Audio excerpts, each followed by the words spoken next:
যাদের পায়ের নিচে মাটি নেই তারাই বড় বড় কথা বলে, তাদের আশেপাশে কেউ নেই। বৈষম্য মানে কি? বৈষম্যর সমস্ত শক্তি বিএনপি পরিবার।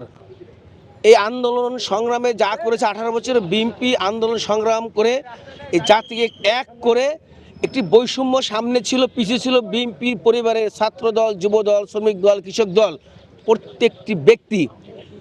আপনারা দেখেন যত লোক শহীদ হয়েছে তার 80% বিএনপি পরিবারের সন্তান শহীদ হয়েছে।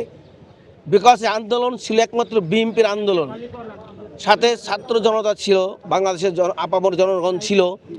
আমি মনে করি বর্তমানের যেই সমস্ত কথা এরা একটি দায়িত্বে থেকে বলতেছেন, এটা একটি ভারসাম্যহীন কথা এবং জাতিকে আবার বলতেছি বিব্রত সৃষ্টি করতেছে। এটি অবশ্যই জাতির জন্যে, দেশের জন্য শুভ নয়।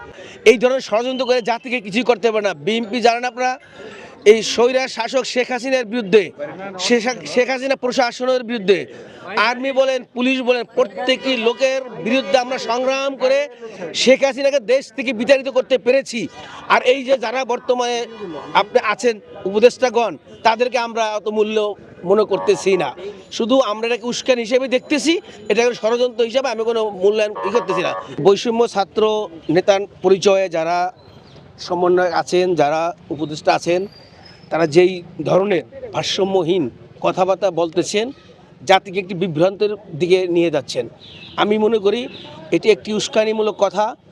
যাদের পায়ের নিচে মাটি নেই তারাই বড় বড় কথা বলে, তাদের আশেপাশে কেউ নেই। বৈষম্য মানে কি? বৈষম্যর সমস্ত শক্তি বিএনপি পরিবার। এই আন্দোলন সংগ্রামে যা করেছে, 18 বছর বিএনপি আন্দোলন সংগ্রাম করে এই জাতিকে এক করে একটি বৈষম্য সামনে ছিল, পিছিয়ে ছিল বিএনপি পরিবারের ছাত্র দল, যুব দল, শ্রমিক দল, কৃষক দল, প্রত্যেকটি ব্যক্তি। আপনারা দেখেন যত লোক শহীদ হয়েছে তার 80% বিএনপি পরিবারের সন্তান শহীদ হয়েছে। বিকজ আন্দোলন ছিল একমাত্র বিএনপির আন্দোলন, সাথে ছাত্র জনতা ছিল, বাংলাদেশের আপামর জনগণ ছিল। আমি মনে করি বর্তমানের যেই সমস্ত কথা এরা একটি দায়িত্বে থেকে বলতেছেন, এটা একটি ভারসাম্যহীন কথা এবং জাতিকে আবার বলতেছি বিব্রত সৃষ্টি করতেছে। এটি অবশ্যই জাতির জন্যে, দেশের জন্য শুভ নয়। আমি মনে করি এই মুহূর্তে যত তাড়াতাড়ি সম্ভব একটি সুন্দর নির্বাচন দিয়ে গণতান্ত্রিক ধারায় ফিরে আসবে, জনগণের সরকার প্রতিষ্ঠিত হবে।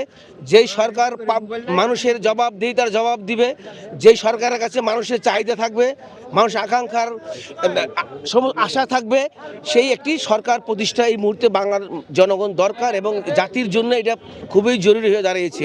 এই ধরনের ষড়যন্ত্র করে জাতিকে কিছুই করতে পারে না। বিএনপি জানেন আপনারা, এই স্বৈরার শাসক শেখ হাসিনার বিরুদ্ধে, শেখ হাসিনা প্রশাসনের বিরুদ্ধে, আর্মি বলেন, পুলিশ বলেন, প্রত্যেকটি লোকের বিরুদ্ধে আমরা সংগ্রাম করে শেখ হাসিনাকে দেশ থেকে বিতাড়িত করতে পেরেছি।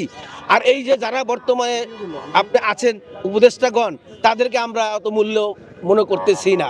শুধু আমরা এটাকে উস্কান হিসেবে দেখতেছি, এটাকে ষড়যন্ত্র হিসাবে আমি কোনো মূল্যায়ন করতেছি না।